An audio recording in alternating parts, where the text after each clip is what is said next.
മലപ്പുറത്ത് വൻ വ്യാജ സർട്ടിഫിക്കറ്റ് മാഫിയയെ പൂട്ടി പൊന്നാനി പോലീസ്. 20-ലധികം സർവകലാശാലകളുടെ 100ഓളം വ്യാജ സർട്ടിഫിക്കറ്റുകളും മാർക്ക് ലിസ്റ്റുകളും അടക്കം പിടിച്ചെടുക്കുകയും ചെയ്തു. അന്വേഷണത്തിന്റെ പല ഘട്ടങ്ങളിലായി 10 പേരെ ഇതുമായി ബന്ധപ്പെട്ട് അറസ്റ്റ് ചെയ്തിട്ടുണ്ട്.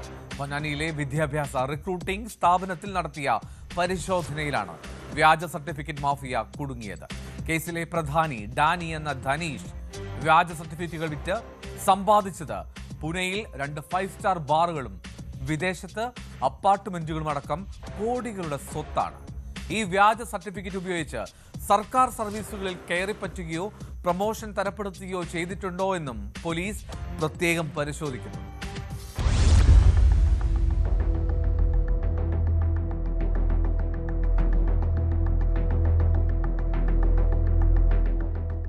വിവിധ പ്രൊഫഷണൽ കോഴ്സുകളുടെ അടക്കം 100-ലധികം വ്യാജ സർട്ടിഫിക്കറ്റുകൾ, വ്യാജ മാർക്ക് ലിസ്റ്റുകൾ, കോണ്ടാക്ട് സർട്ടിഫിക്കറ്റുകൾ, റെക്കമെൻഡേഷൻ സർട്ടിഫിക്കറ്റുകൾ. പൊന്നാനി CV ജംഗ്ഷനിൽ പ്രവർത്തിക്കുന്ന വിദേശ വിദ്യാഭ്യാസ റിക്രൂട്ടിംഗ് സ്ഥാപനത്തിൽ പരിശോധന നടത്തിയ പോലീസ് സംഘം ഇവ കണ്ട് അക്ഷരാർത്ഥത്തിൽ ഞെട്ടിയെന്ന് തന്നെ പറയാം. സംസ്ഥാനത്ത് നടന്നതിൽ ഏറ്റവും വലിയ വ്യാജ സർട്ടിഫിക്കറ്റ് വേട്ടകളിലൊന്നായിരുന്നു പൊന്നാനിയിലേത്. പോലീസ് നടത്തിയ പഴുതടച്ചുള്ള അന്വേഷണത്തിൽ വൻ മാഫിയയാണ് കുടുങ്ങിയത്. കേരളത്തിന് പുറത്ത് വിവിധ സർവകലാശാലകളുടെ വ്യാജ സർട്ടിഫിക്കറ്റുകൾ ഇവിടെ നിന്ന് കണ്ടെടുത്തിരുന്നു. കൊറിയർ വഴി വിതരണത്തിനായി എത്തിയതായിരുന്നു ഇവ.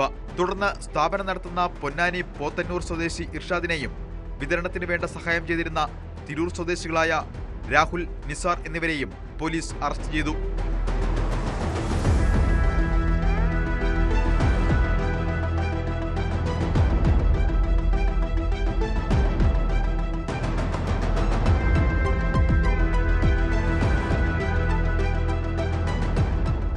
ഇവരെ ചോദ്യം ചെയ്തതിൽ നിന്ന് തിരുവനന്തപുരം സ്വദേശിയായ ജസീമാണ് സർട്ടിഫിക്കറ്റുകൾ എത്തിച്ചു നൽകുന്നതെന്ന് ബോധ്യമായി. എന്നാൽ പോലീസ് അന്വേഷിക്കുന്നതറിഞ്ഞ് ജസീം നാടുവിട്ട് ഒളിവിൽ പോയി. വിപുലമായ അന്വേഷണത്തിനൊടുവിൽ ബംഗളൂരുവിലെ ഒളിസങ്കേതത്തിൽ നിന്ന് ജസീമിനെ അറസ്റ്റ് ചെയ്തു. തെലങ്കാനയിലും വ്യാജ സർട്ടിഫിക്കറ്റ് കേസിൽ പ്രതിയാണ് ജസീം. ചോദ്യം ചെയ്യലിൽ സർട്ടിഫിക്കറ്റ് നിർമ്മിച്ചു നൽകുന്ന ഡാനി എന്ന സംഘത്തലവനെ കുറിച്ച് വിവരം ലഭിച്ചു. യഥാർത്ഥ ചിത്രമോ മേൽവിലാസമോ ഇല്ലാതെ പ്രവർത്തിച്ചിരുന്ന ഡാനി മലയാളിയാണെന്ന് പോലീസിന് വിവരം ലഭിച്ചിരുന്നു. ഇയാൾക്കായുള്ള അന്വേഷണത്തിലാണ് ശിവകാശിയിലെ വ്യാജ സർട്ടിഫിക്കറ്റ് കേന്ദ്രം റെയ്ഡ് ചെയ്തത്. 1 ലക്ഷത്തിലധികം വ്യാജ സർട്ടിഫിക്കറ്റ് പ്രിന്റ് ചെയ്യാനുള്ള വിവിധ യൂണിവേഴ്സിറ്റികളുടെ മുദ്രയോടുകൂടിയ സർട്ടിഫിക്കറ്റ് പേപ്പറുകളും ഹോളോഗ്രാം സീലുകളും വൈസ് ചാൻസലർ സീലുകളും അത്യാധുനിക രീതിയിലുള്ള കമ്പ്യൂട്ടറുകളും പ്രിന്ററും ഇവിടെ നിന്ന് പിടിച്ചെടുത്തു. ഇത് ഒരു സെൻട്രലൈസ്ഡ് നെറ്റ്വർക്കിൽ നിന്ന് കിട്ടുന്നതാണ്. അത് ഇവരിവിടെ ക്രിയേറ്റ് ചെയ്തെന്ന അല്ല എന്നുള്ളത് മനസ്സിലായി. തുടർന്ന് ഈ അന്വേഷണത്തിന്റെ ഭാഗമായിട്ടൊരു പ്രത്യേക അന്വേഷണ സംഘം രൂപീകരിച്ചു. അങ്ങനെ ബാംഗ്ലൂരിലത്തെ അന്വേഷണത്തിനകത്ത് നിന്ന് മനസ്സിലാക്കിയത് ഈ പ്രിന്റിംഗ് എല്ലാം നടക്കുന്നത് തമിഴ്നാട് സംസ്ഥാനത്തെ ശിവകാശി എന്ന് പറഞ്ഞ സ്ഥലത്താണ്. അപ്പം അതിനെ തുടർന്ന് വളരെ ക്ലാൻഡസ്റ്റൈനായിട്ട് വളരെ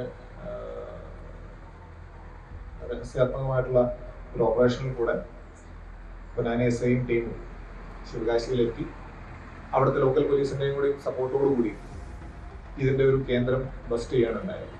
ഒരു ഫോർജ് സർട്ടിഫിക്കറ്റ് ഒരു ഗ്രൂപ്പ് അല്ലെങ്കിൽ ഒരു ഗ്യാങ്ങിനെ പൂർണ്ണമായിട്ടും വിളിച്ചിട്ട് കൊണ്ടുവരാനായിട്ട് സാധിച്ചു. ഇവിടെ വെച്ചാണ് ഡാനി എന്നറിയപ്പെടുന്നത് തിരൂർ മീനടത്തൂർ സ്വദേശി ധനീഷ് ആണെന്ന് പോലീസിന് മനസ്സിലായത്. കേരളത്തിലും വിദേശത്തുമടക്കം വലിയ ആഡംബര വീടുകളും അപ്പാർട്ട്മെന്റുകളും ബിസിനസ്സും സ്വന്തമായിട്ടുള്ള ആളാണ് ധനീഷ. 12 വർഷം മുൻപും ഇയാൾ വ്യാജ സർട്ടിഫിക്കറ്റ് കേസിൽ പിടിയിലായിട്ടുണ്ട്.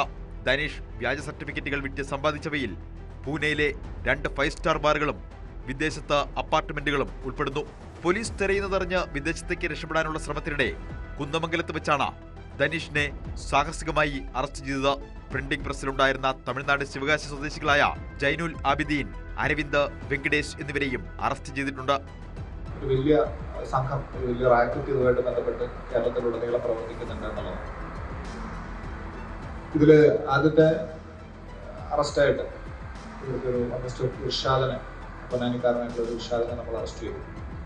അയാളോടൊപ്പം തന്നെ ഒരു നിസാറ്, മറ്റ് 2 പേരെയും കൂടി നമ്മൾ അതിനകത്ത് കസ്റ്റഡിയിലെടുത്തു. നിങ്ങൾക്ക് എല്ലാവർക്കും കാണാവുന്ന പോലെ ആയിരക്കണക്കിന്, ഏതാണ്ട് ഇപ്പം നമ്മുടെ കയ്യിലുള്ളത് തന്നെ more than 80,000 ഡ്രാഫ്റ്റ് സർട്ടിഫിക്കറ്റ് അത് പ്രിന്റ് ചെയ്തതും പ്രിന്റ് ചെയ്യാത്തതാണ് ഇന്നിവിടെ നമ്മൾ കഴിഞ്ഞ ദിവസമായിട്ട് അവിടെ സീസ് ചെയ്തത്. അവിടെ നിന്ന് തന്നെ ഇതുമായിട്ട് ബന്ധപ്പെട്ട ലാപ്ടോപ്പുകൾ, ഡെസ്ക്ടോപ്പുകൾ, മൾട്ടി ഫങ്ഷൻ പ്രിന്റേഴ്സ്, വ്യത്യസ്തങ്ങളായിട്ടുള്ള സീലുകൾ, ഹോളോഗ്രാമുകൾ, അങ്ങനെ ഇതിൻ്റെ ഒരു കംപ്ലീറ്റ് സെറ്റപ്പ് അവിടെ ഒരു വീട് പൂർണ്ണമായിട്ടും ഇതിനു വേണ്ടി ഉപയോഗിച്ചുകൊണ്ട് നമുക്ക് അവിടെ നിൽക്കും. ഒരാളിൽ നിന്ന് 75,000 രൂപ മുതൽ 1.5 ലക്ഷം രൂപ വരെ ഈടാക്കിയാണ് വ്യാജ സർട്ടിഫിക്കറ്റുകൾ നൽകിയിരുന്നത്. ഇതുമായി വിദേശത്ത് നിരവധി ആളുകൾ വിവിധ സ്ഥാപനങ്ങളിൽ ജോലിക്ക് ചേർന്നതായും പല വിദേശ എംബസികളും ഇവരുടെ വ്യാജ സർട്ടിഫിക്കറ്റുകൾ അറ്റസ്റ്റ് ചെയ്തിട്ടുള്ളതായും പോലീസിന് വിവരം ലഭിച്ചിട്ടുണ്ട്. വ്യാജ സർട്ടിഫിക്കറ്റുകൾ ഉപയോഗിച്ച് ആരെങ്കിലും സർക്കാർ സർവീസുകളിൽ കയറിപ്പറ്റുകയോ പ്രമോഷൻ തരപ്പെടുത്തുകയോ ചെയ്തിട്ടുണ്ടോ എന്നും പോലീസ് പ്രത്യേകം പരിശോധിക്കുന്നുണ്ട്. കേരളത്തിലും കർണാടകയിലുമായി 1 മാസത്തോളം നീണ്ട അന്വേഷണത്തിലാണ് പ്രതികളെയും തൊണ്ടിവസ്തുക്കളും പിടികൂടിയത്. മലപ്പുറം ജില്ലാ പോലീസ് മേധാവി ആർ വിശ്വനാഥിന്റെ മേൽനോട്ടത്തിൽ Tirur DYSP AJ Johnson, Ponnani police inspector S Ashraf, SI-മാരായ ബിവിൻ CV, ആൻഡോ ഫ്രാൻസിസ്, ജയപ്രകാശ് എന്നിവരുടെ നേതൃത്വത്തിലായിരുന്നു അന്വേഷണം.